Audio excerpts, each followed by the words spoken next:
Hi hello everyone, welcome to my channel smart ED logic.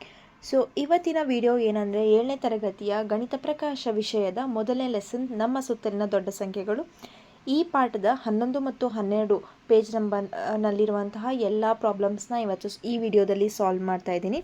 ಹಾಗೆ ನೀವೇನಾದರೂ ನನ್ನ ಚಾನಲ್ನ ಇನ್ನೂ ಸಬ್ಸ್ಕ್ರೈಬ್ ಮಾಡಿಲ್ಲ ಅಂದರೆ ಪ್ಲೀಸ್ ಸಬ್ಸ್ಕ್ರೈಬ್ ಮಾಡಿ, ಸಪೋರ್ಟ್ ಮಾಡಿ ಅಂತ ಹೇಳ್ತಾ ಇವತ್ತಿನ ಟಾಪಿಕನ್ನು ಸ್ಟಾರ್ಟ್ ಮಾಡೋಣ. ಇಲ್ಲಿ ಏನು ಕೊಟ್ಟಿದ್ದಾರೆ ಅಂದರೆ, ರೋಕ್ಸಿ ಮತ್ತು ಇಷ್ಟು ಸರಳ ಬೀಜೋಕ್ತಿಗಳ ಬೆಲೆಗಳನ್ನು ಅಂದಾಜಿಸುತ್ತಿದ್ದಾರೆ. ಸೊ ಇದರ ಮೇಲಿನ ಕ್ವೆಶನ್ಸ್ಗಳನ್ನೆಲ್ಲ ನಾನು ಲಾಸ್ಟ್ ವಿಡಿಯೋದಲ್ಲಿ ಸಾಲ್ವ್ ಮಾಡಿದ್ದೆ. ಸೊ ಇದು ಅದರ ಕಂಟಿನ್ಯೂ ಪಾರ್ಟ್ ಆಗಿರುತ್ತೆ. ಸೊ ಯಾವ ಬೀಜೋಕ್ತಿನ ಅವ್ರು ಸಾಲ್ವ್ ಮಾಡ್ತಿದ್ದಾರೆ ಅಂತ ನೋಡಿದ್ರೆ, ಇಲ್ಲಿ 4,63,128 ಪ್ಲಸ್ 4,19,688 ಅಂತ ಕೊಟ್ಟಿದ್ದಾರೆ. ರೋಕ್ಸಿ ಹೇಳ್ತಾಳೆ ಮೊತ್ತ 8 ಲಕ್ಷಕ್ಕೆ ಸಮೀಪದಲ್ಲಿದೆ ಮತ್ತು ಅದು 8 ಲಕ್ಷಕ್ಕಿಂತ ಹೆಚ್ಚಾಗಿದೆ. ಇಷ್ಟು ಹೇಳ್ತಾನೆ ಮೊತ್ತ 9 ಲಕ್ಷಕ್ಕೆ ಸಮೀಪದಲ್ಲಿದೆ ಮತ್ತು ಅದು 9 ಲಕ್ಷಕ್ಕಿಂತ ಕಡಿಮೆ ಇದೆ ಅಂತ ಹೇಳ್ತಾನೆ. ಸೊ ಇಲ್ಲಿ ನಾವೇನು ಮಾಡಬೇಕಾಗುತ್ತೆ ಅಂದರೆ, ಅವರು ಇಲ್ಲಿ ಅಂದಾಜನ್ನು ಮಾಡಿದಾರೆ ಅಂದಮೇಲೆ ನಾವು ಇದನ್ನು ಸಾಲ್ವ್ ಮಾಡ್ದೇ ನಾವು ಇದನ್ನು ಅಂದಾಜಿಸ್ತಾನೆ ಅದರ ಆನ್ಸರನ್ನು ಕಂಡುಹಿಡಿಬೇಕಾಗುತ್ತೆ. ಇಲ್ಲಿ ಮೊದಲನೇ ಪ್ರಶ್ನೆ ಏನು ಕೇಳಿದ್ದಾರೆ ಅಂದರೆ, ಈ ಅಂದಾಜುಗಳು ಸರಿ ಇವೆಯೇ? ಯಾರ ಅಂದಾಜು ಮೊತ್ತಕ್ಕೆ ಸಮೀಪದಲ್ಲಿದೆ? ಇದು ತುಂಬ ಈಸಿಯಾಗಿ ಮಾಡುವಂಥದ್ದು. ಯಾಕಂದರೆ ಇಲ್ಲಿ ನಾವು ಸಾಲ್ವ್ ಮಾಡಬೇಕಾಗಿಲ್ಲ, ಇದನ್ನು ಕೂಡಿಸಿ ಅದರ ಆನ್ಸರ್ ನೋಡಿ ಯಾರು ಕರೆಕ್ಟು ಯಾರು ತಪ್ಪು ಅಂತ ಹೇಳಬೇಕಾಗಿಲ್ಲ. ಇವರು ಮಾಡಿರುವಂಥ ಅಂದಾಜನ್ನು ನಾವು ಕೂಡ ಇದನ್ನು ಅಂದಾಜಿಸ್ತಾ ಹೇಳಬೇಕಾಗುತ್ತೆ. ಸೊ ಇದನ್ನು ಫಸ್ಟ್ ನೋಡೋಣ. ಏನಂತಂದರೆ, 4,63,128ನ ಸಮೀಪದ ಲಕ್ಷಕ್ಕೆ ಅಂದಾಜಿಸಬೇಕು. ಯಾಕಂದರೆ ಇಲ್ಲಿ ಅವರು ಅಂದಾಜಿಸಿರೋದು 8 ಲಕ್ಷ ಮತ್ತು 9 ಲಕ್ಷಕ್ಕೆ, ಹೌದಾ? ಇಲ್ಲಿ 8 ಲಕ್ಷ ಮತ್ತು 9 ಲಕ್ಷಕ್ಕೆ ಅವ್ರು ಅಂದಾಜಿಸಿದಾರಂದರೆ, ಹಾಗಾದರೆ ಇದನ್ನು ಕೂಡ ನಾವೇನು ಮಾಡಬೇಕು, ಲಕ್ಷದ ಸ್ಥಾನಕ್ಕೆ ಅಂದಾಜಿಸಿ ಹೇಳಬೇಕು. ಸೊ 4,63,000ದಲ್ಲಿ ಈ ಒಂದು 128 ಈ ನಂಬರ್ ಲಕ್ಷ ಸ್ಥಾನದಲ್ಲಿ ಯಾವ ನಂಬರ್ ಇದೆ? 4. ಇದರ ಪಕ್ಕದಲ್ಲಿರೋ ನಂಬರ್ 6. ಸೊ 5ಕ್ಕಿಂತ ದೊಡ್ಡದಾಗಿರೋದ್ರಿಂದ ಲಕ್ಷ ಸ್ಥಾನಕ್ಕೆ +1 ಮಾಡಿದಾಗ 5 ಅಂತಾಗುತ್ತೆ. 5 ಬರೆದು ಮುಂದಿರೋ ಎಲ್ಲ ಸ್ಥಾನಗಳಲ್ಲಿ 0ನ ಹಾಕಬೇಕು. ಹಾಗೆ ಇನ್ನೊಂದು ನಂಬರ್ನೂ ಕೂಡ ನಾವು ಲಕ್ಷ ಸ್ಥಾನದ ಸಮೀಪಕ್ಕೆ ಅಂದಾಜಿಸಿದಾಗ ಇಲ್ಲಿ ಕೂಡ 4 ಇದೆ. ಇದರ ಪಕ್ಕದ ಸಂಖ್ಯೆ 1, ಇದು 5ಕ್ಕಿಂತ ಸಣ್ಣ ಸಂಖ್ಯೆ. ಆದ್ದರಿಂದ ಲಕ್ಷ ಸ್ಥಾನದಲ್ಲಿ ಯಾವುದೇ ಬದಲಾವಣೆ ಮಾಡೋ ಹಾಗಿಲ್ಲ, ಅಂದರೆ 1ನ್ನು ಸೇರಿಸೋ ಹಾಗಿಲ್ಲ. ಅದಕ್ಕೆ 4ನ್ನು 4 ಥರ ಇಟ್ಟು ಮುಂದಿನ ಸಂಖ್ಯೆಗಳನ್ನು 0 ಆಗಿ ಬದಲಾಯಿಸ್ತೀನಿ. ಸೊ ಈಗ ಇದನ್ನು ನಾವು ಏನು ಅಂದಾಜಿಸಿರ್ತೀವಲ್ಲ, ಈ ಸಂಖ್ಯೆಗಳನ್ನೇ ನಾವೇನು ಮಾಡಬೇಕು, ಕೂಡಿಸಿದಾಗ ನಮಗೆ ಬಂದಿರೋ ಆನ್ಸರ್ ಎಷ್ಟು? 9 ಲಕ್ಷ. ಓಕೆನಾ? ಸೊ ಇಲ್ಲಿ 9 ಲಕ್ಷ ಬಂದಿರೋದ್ರಿಂದ ಇದು 9 ಲಕ್ಷಕ್ಕಿಂತ ಹೆಚ್ಚಾಗಿಯೂ ಬರಬಹುದು ಅಥವಾ 9 ಲಕ್ಷಕ್ಕಿಂತ ಕಡಿಮೆ ಆಗಿದ್ದರೂ ಬಂದಿರಬಹುದು.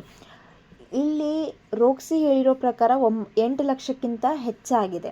ಸೊ 8 ಲಕ್ಷಕ್ಕಿಂತ ಹೆಚ್ಚಾಗಿ ಬಂದರೆ ಇದು 9 ಲಕ್ಷಕ್ಕಿಂತನೂ ಕಡಿಮೆ ಬರ್ಬೋದಲ್ವಾ? ಸೊ ರೋಕ್ಸಿ ಹೇಳಿದ ಪ್ರಕಾರನೂ ಓಕೆ ಅಂತ ಅನ್ಕೋಬೋದು.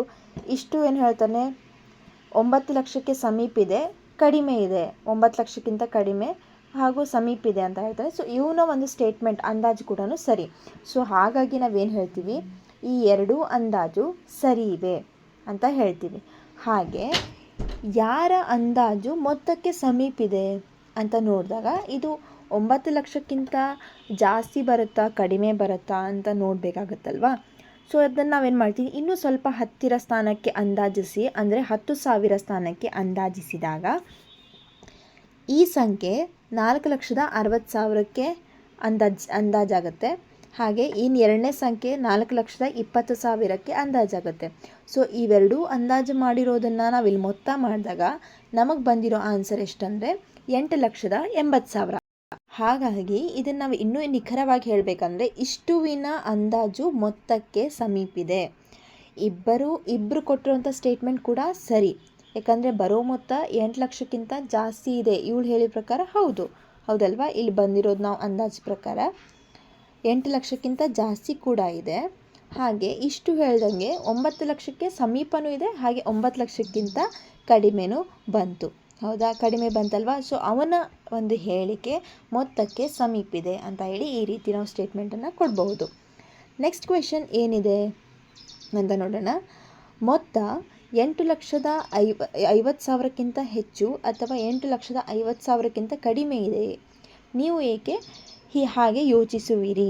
ಈಗ ನೆಕ್ಸ್ಟ್ ಏನು ಹೇಳಬೇಕಂದ್ರೆ ಬರುವಂಥ ಮೊತ್ತ 8.5 ಲಕ್ಷಕ್ಕಿಂತ ಜಾಸ್ತಿ ಇದೆನೋ ಕಡಿಮೆ ಇದೆನೋ. ಸೊ ಅಗೇನ್ ನಾವು ಇದನ್ನೇನು ಮಾಡಬೇಕು ಅಂದರೆ 10,000 ಸ್ಥಾನಕ್ಕೆ ಅಂದಾಜಿಸಬೇಕು.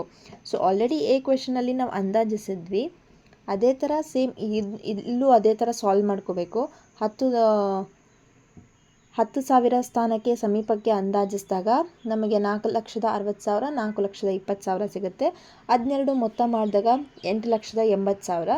ಸೊ ಹಾಗಾಗಿ ಮೊತ್ತ 8,50,000ಕ್ಕಿಂತ ಹೆಚ್ಚಿದೆ ಅಂತ ಹೇಳಿ ನೀವು ಬರಿಬಹುದು ಅಂತ ಹೇಳ್ಬೋದು. ಓಕೆ, ಸೊ ಈಗ ಥರ್ಡ್ ಕ್ವೆಶನನ್ನು ನೋಡೋಣ. ಮೊತ್ತ 8,83,128ಕ್ಕಿಂತ ಹೆಚ್ಚು ಅಥವಾ ಕಡಿಮೆ ಇದೆಯೇ ಅಂತ ಕೇಳಿದ್ದಾರೆ. ಸೊ ಇಲ್ಲಿ ಇನ್ನೂ ಏನು ಮಾಡಿದ್ದಾರೆ, ಒಂದು ಸ್ಟೆಪ್ ಮುಂದೆ ಹೋಗಿ ಇನ್ನೂ ಹತ್ತಿರದ ಸ್ಥಾನವನ್ನು ಕಂಡುಹಿಡಿಬೇಕು ನಾವು. ಹೌದಾ, ಆವಾಗ ಏನು ಮಾಡ್ತೀವಿ, ನೆಕ್ಸ್ಟ್ ನಾವೇನು ಮಾಡ್ತೀವಿ ಅಂದರೆ ಸಮೀಪದ 1,000 ಸ್ಥಾನಕ್ಕೆ ಇನ್ನು ಅಂದಾಜಿಸ್ತೀವಿ. ಸೊ ಇದನ್ನು ಸಮೀಪದ 1,000 ಸ್ಥಾನಕ್ಕೆ ಅಂದಾಜಿಸಿದಾಗ 4,63,000 ಬಂತು. ಹಾಗೆ ಇದನ್ನು ನಾವು 1,000 ಸ್ಥಾನಕ್ಕೆ ಅಂದಾಜಿಸಿದಾಗ 4,20,000 ಬಂತು. ಅದನ್ನೆರಡೂ ಕೂಡಿಸಿದಾಗ ನಮಗೆ ಬಂದಿರೋದು 8,83,000. ಸೊ ಇದನ್ನು 1,000ಕ್ಕೆ ಯಾಕೆ ಮಾಡ್ಕೋಬೇಕು, 100ಕ್ಕಾದರೂ ಮಾಡ್ಕೋಬೋದು ಅಂತ ನಿಮ್ಗೆ ಅನಿಸಿದ್ರೆ ಆ ಮೆಥಡನ್ನು ಕೂಡ ಇಲ್ಲಿ ಬರೆದಿದ್ದೀನಿ. ಆವಾಗ ನಮಗೆ ಮೊತ್ತ ಎಷ್ಟು ಬರುತ್ತೆ ಅಂದರೆ 100ರ ಸಮೀಪಕ್ಕೆ ಅಂದಾಜಿಸಿದಾಗ 8,82,800. ಹಾಗಾದರೆ ಮೊತ್ತನ ಇದರಲ್ಲಿ ನೀವು ಯಾವುದಾದ್ರೂ ಬರ್ಕೋಬಹುದು, ಇದನ್ನಾದರೂ ಬರಿಬಹುದು ಅಥವಾ ಇದನ್ನಾದರೂ ಬರ್ಕೋಬಹುದು. ಸೊ ಮೊತ್ತ ಏನಾಗಿದೆ ಅಂದರೆ 8,83,128ಕ್ಕಿಂತ ಕಡಿಮೆ ಇದೆ. ಸೊ ನಮ್ಗೆ ಇಲ್ಲೂ ಕೂಡ ಏನಾಯಿತು, ಕನ್ಫರ್ಮ್ ಆಯಿತು, ಇಲ್ಲೂ ಕೂಡ ಏನಾಗಿದೆ, ಕನ್ಫರ್ಮ್ ಆಗಿದೆ. ನೀವು ಯಾವುದಾದ್ರೂ ಸ್ಥಾನಕ್ಕೆ ಅಂದಾಜಿಸ್ಕೊಂಡು ಹೇಳಬಹುದು. ಇಲ್ಲಿ ನಾವು 100ರ ಸ್ಥಾನಕ್ಕೆ ಅಂದಾಜಿಸ್ಕೊಂಡ್ರೆ ಇನ್ನೂ ಸ್ವಲ್ಪ ಹತ್ತಿರವಾಗಿ ಗೊತ್ತಾಗುತ್ತೆ, 1,000 ಸ್ಥಾನಕ್ಕೆ ಅಂದಾಜಿಸ್ಕೊಂಡ್ರೂ ಗೊತ್ತಾಗುತ್ತೆ. ಓಕೆ, ಸೊ ಇಲ್ಲಿ ನೆಕ್ಸ್ಟ್ ಫೋರ್ತ್ ಕ್ವೆಶನ್ ನೋಡೋಣ ಇದರಲ್ಲಿ. ಹಾಗಾದರೆ ಇದರ ನಿಖರವಾದ ಬೆಲೆ ಏನು ಅಂದರೆ ಈಗ ನಾವು ನಿಜವಾದ ಅದನ್ನು ಪ್ಲಸ್ ಮಾಡಿ ಹೇಳಬೇಕು. ಸೊ ಅದನ್ನು ಪ್ಲಸ್ ಮಾಡಿದಾಗ ನಮಗೆ ಸಿಕ್ಕಿರೋದು 8,82,810. ಓಕೆನಾ. ಸೊ ಅದೇ ಥರ ನೆಕ್ಸ್ಟ್ ಕ್ವೆಶನ್ ಕೂಡ ಇಲ್ಲಿದೆ. 14,63,128 ಮೈನಸ್ 4,90,000. ಸೊ ಇದನ್ನು ನೋಡಿ ರೊಕ್ಸಿ ಹೇಳ್ತಾಳೆ, ವ್ಯತ್ಯಾಸವು ಅಂದರೆ ಇದನ್ನು ಮೈನಸ್ ಮಾಡಿದಾಗ 10 ಲಕ್ಷಕ್ಕೆ ಸಮೀಪದಲ್ಲಿದೆ ಮತ್ತು 10 ಲಕ್ಷಕ್ಕಿಂತ ಕಡಿಮೆ ಇದೆ ಅಂತ ಹೇಳ್ತಾಳೆ. ಇಷ್ಟು ಏನು ಹೇಳ್ತಾನೆ, ವ್ಯತ್ಯಾಸವು 9 ಲಕ್ಷಕ್ಕೆ ಸಮೀಪಿದೆ ಮತ್ತು 9 ಲಕ್ಷಕ್ಕಿಂತ ಹೆಚ್ಚಿದೆ. ಹಾಗಾದರೆ ಇವಳು ಹೇಳಿದ ಪ್ರಕಾರ 10 ಲಕ್ಷ, ಓಕೆನಾ, 10 ಲಕ್ಷಕ್ಕಿಂತ ಕಡಿಮೆ, ಹಾಗೆ 9 ಲಕ್ಷಕ್ಕಿಂತ ಹೆಚ್ಚು ಅಂದರೆ 10 ಲಕ್ಷದಿಂದ 9 ಲಕ್ಷದ ಒಳಗೇ ನಂಬರ್ ಬರುತ್ತೆ, ಆನ್ಸರ್ ಬರುತ್ತೆ ಅಂತ ಇವ್ರು ಹೇಳಿರೋ ಪ್ರಕಾರ. ಓಕೆ, ಸೊ ಈಗ ಯಾರ ಅಂದಾಜು ಸರಿ, ಈ ಇಬ್ಬರು ಮಾಡಿರುವಂಥ ಅಂದಾಜುಗಳು ಸರಿ ಇದೆನಾ, ಯಾರ ಅಂದಾಜು ತುಂಬ ಸಮೀಪದಲ್ಲಿದೆ ವ್ಯತ್ಯಾಸಕ್ಕೆ ಅಂತ ಹೇಳಿ ನೋಡೋಣ. ಸೊ ಈಗ ಮೊದಲೇನು ಹೇಳಬೇಕು, ಈ ಅಂದಾಜುಗಳು ಸರಿ ಇವೆ. ಯಾಕಂದರೆ ಇಲ್ಲಿ ನಾವು 10,000 ಸಮೀಪಕ್ಕೆ ಅಂದಾಜಿಸಿದಾಗ 10,000 ಸಮೀಪಕ್ಕೆ ನಾವು ಅಂದಾಜಿಸಿದಾಗ ನಮಗೆ ಇಲ್ಲಿ ಈ ನಂಬರ್ ಏನಾಗುತ್ತೆ 14,60,000 ಬಂತು. ಬಿಕಾಸ್ 10,000 ಅಂದರೆ ಇದರಲ್ಲಿ ಇರೋದು ನಂಬರ್ 6, ಅದರ ಪಕ್ಕದಲ್ಲಿರೋದು 3 ಚಿಕ್ಕ ಸಂಖ್ಯೆ ಆಗಿರೋದ್ರಿಂದ ಇಲ್ಲಿ ಯಾವುದೇ ವ್ಯತ್ಯಾಸ ಇರೋಲ್ಲ, ಉಳಿದಿರೋ ಸ್ಥಾನಗಳೆಲ್ಲ 0. ಹಾಗೆ ಎರಡನೇ ನಂಬರ್ ನೋಡಿದ್ರೆ ಇಲ್ಲಿ 10,000ದಲ್ಲಿರೋದು 9, ಪಕ್ಕದಲ್ಲಿ 0 ಇರೋದ್ರಿಂದ ಈ ಸ್ಥಾನದಲ್ಲೂ ಯಾವುದೇ ವ್ಯತ್ಯಾಸ ಇರಲ್ಲ, 9 ಉಳಿದಿರೋದೆಲ್ಲ 0. ಸೊ ಈ ಥರ ಅಂದಾಜಿಸ್ಕೊಂಡು ನಾವು ವ್ಯತ್ಯಾಸವನ್ನು ನೋಡಿದಾಗ ನಮಗೆ ಸಿಕ್ಕಿರೋ ವ್ಯತ್ಯಾಸ ಎಷ್ಟು, 9,70,000. ಹೌದು, ಇಬ್ಬರದು ಅಂದಾಜು ಸರಿ. ಯಾಕಂದರೆ ಇವಳು ಹೇಳಿರೋದು 10 ಲಕ್ಷಕ್ಕಿಂತ ಕಡಿಮೆ, ಸೊ ಇದೇನಾಗಿದೆ 10 ಲಕ್ಷಕ್ಕಿಂತ ಕಡಿಮೆ ಬಂದಿದೆ. ಇಷ್ಟು ಹೇಳಿದ್ದು 9 ಲಕ್ಷಕ್ಕಿಂತ ಹೆಚ್ಚು, ಹಾಗೆ 9 ಲಕ್ಷಕ್ಕೆ ಸಮೀಪದಲ್ಲಿದೆ. ಇವಳು 10 ಲಕ್ಷಕ್ಕೆ ಸಮೀಪಿದೆ, 9 ಲಕ್ಷಕ್ಕಿಂತ ಜಾಸ್ತಿ ಇದೆ. ಯಾರ್ದು ಹಂಗಂದರೆ ಅಂದಾಜು ತುಂಬ ಸಮೀಪಕ್ಕಿದೆ ಅಂದರೆ ರೋಕ್ಸಿಯ ಅಂದಾಜು. ಯಾಕಂದರೆ 10 ಲಕ್ಷಕ್ಕೂ ಸಮೀಪಿದೆ, 10 ಲಕ್ಷಕ್ಕಿಂತ ಕಡಿಮೆ ಇದೆ. ಸೊ ಅವಳ ಅಂದಾಜು ವ್ಯತ್ಯಾಸಕ್ಕೆ ಸಮೀಪಿದೆ ಅಂತ ಹೇಳ್ಬೋದು. ಸೊ ನೆಕ್ಸ್ಟ್ ಕ್ವೆಶನ್ ಏನಿದೆ ಅಂದರೆ ವ್ಯತ್ಯಾಸವು 9,50,000ಕ್ಕಿಂತ ಹೆಚ್ಚು ಅಥವಾ ಕಡಿಮೆ ಇದೆಯೇ, ಇದನ್ನು ನೋಡಬೇಕಲ್ವಾ. ಸೊ ಇದನ್ನು ಏನು ಮಾಡೋಣ ನಾವೀಗ ನೆಕ್ಸ್ಟು 10,000 ಸಮೀಪಕ್ಕೆ ಅಂದಾಜಿಸಿದಾಗ ಆಗಲೇ ಹಿಂದಿನ ಕ್ವಶನಲ್ಲೇ ಬಂದಿರೋ ಥರ ಆ್ಯಕ್ಚುಲಿ ಇದು ಹಿಂದಿನ ಕ್ವಶನಿಗೆ ನಾವು ಇದನ್ನೆಲ್ಲ ಮಾಡಬೇಕಾಗಿಲ್ಲ. ನಾವು ಡೈರೆಕ್ಟಾಗಿ ನಾವು ಅಲ್ಲಿ ಕ್ವಶನಲ್ಲೇ ನೋಡಿ ಎಕ್ಸ್ಪ್ಲೇನ್ ಮಾಡಿ ಡೈರೆಕ್ಟ್ ಸ್ಟೇಟ್ಮೆಂಟ್ ಬರಿಬೋದು. ಈ ಅಂದಾಜುಗಳು ಸರಿ ಇವೆ, ರೋಕ್ಸಿ ಅಂದಾಜು ವ್ಯತ್ಯಾಸಕ್ಕೆ ಸಮೀಪ ಇದೆ ಅಂತ ಹೇಳ್ಬೋದು.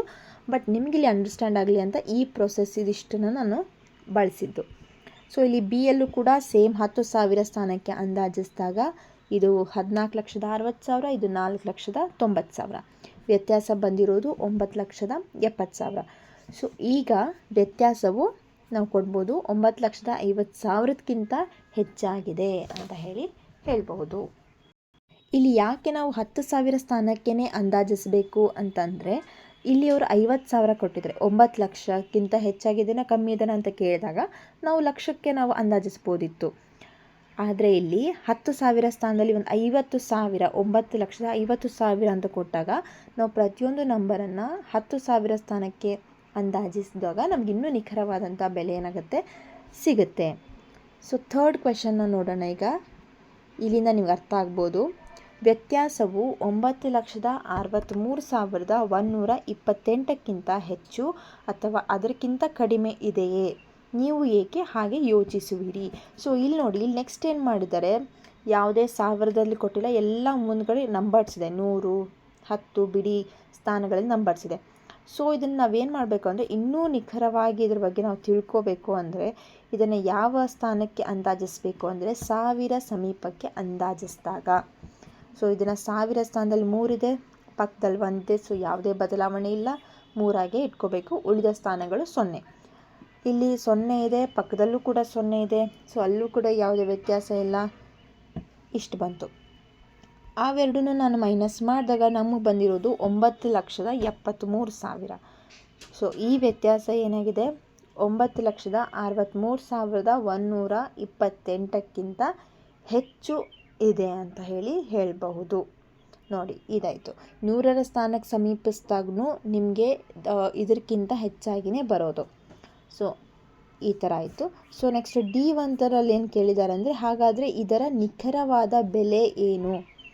ಇದರ ನಿಖರವಾದ ಬೆಲೆ ಏನು ಅಂತ ಕೇಳಿದರೆ, ಸೊ ಅದನ್ನೆರಡೂ ನೀವು ಕರೆಕ್ಟಾಗಿ ಮೈನಸ್ ಮಾಡಿದಾಗ ನಮಗೆ ಸಿಕ್ಕಿರೋದು 9,73,108. ಓಕೆನಾ? ಸೊ ಇದರಲ್ಲಿ ಕೇಳಿರೋದಕ್ಕಿಂತನೂ ಹೆಚ್ಚು ಬಂದಿದೆ. ಆಮೇಲೆ ಡಿಯಲ್ಲಿ 9,50,000ಕ್ಕಿಂತನೂ ಹೆಚ್ಚಾಗಿ ಬಂದಿದೆ. ಹಾಗೆ ಸಿಯಲ್ಲಿ 9,00,000 ಅವಳು ಹೇಳಿರೋ ಪ್ರಕಾರ ಕೂಡ ಇದರಲ್ಲಿದೆ. ಹೌದಾ?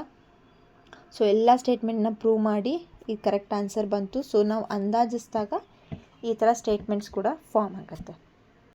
ಸೊ ಇದಾಗಿತ್ತು ಪೇಜ್ ನಂಬರ್ 11 ಮತ್ತು 12ಅಲ್ಲಿರೋ ಪ್ರಾಬ್ಲಮ್ಸ್ನ ಕಂಟಿನ್ಯೂ ಎಲ್ಲ ಸಾಲ್ವ್ ಮಾಡಿದ್ದೀನಿ ವಿತ್ ಎಕ್ಸ್ಪ್ಲನೇಷನ್. ಸೊ ಮುಂದಿನ ಪ್ರಾಬ್ಲಮ್ಸ್ನ ನೆಕ್ಸ್ಟ್ ವಿಡಿಯೋದಲ್ಲಿ ಸಾಲ್ವ್ ಮಾಡ್ತೀನಿ. ಸೊ ಈ ವಿಡಿಯೋ ನಿಮ್ಗೆ ಇಷ್ಟ ಆಗಿದ್ರೆ, ಏನಾದರೂ ಹೆಲ್ಪ್ ಆಗಿದ್ದರೆ ಪ್ಲೀಸ್ ಲೈಕ್ ಮಾಡಿ, ಶೇರ್ ಮಾಡಿ, ಹಾಗೆ ಸಬ್ಸ್ಕ್ರೈಬ್ ಮಾಡೋದನ್ನು ಮರಿಬೇಡಿ. ಪ್ಲೀಸ್ ಸಬ್ಸ್ಕ್ರೈಬ್ ಮಾಡಿ, ಸಪೋರ್ಟ್ ಮಾಡಿ. ಹೆಚ್ಚಿನ ವೀಡಿಯೋಸ್ನ ಅಪ್ಲೋಡ್ ಮಾಡ್ತಾ ಇರ್ತೀನಿ. Thank you so much for watching.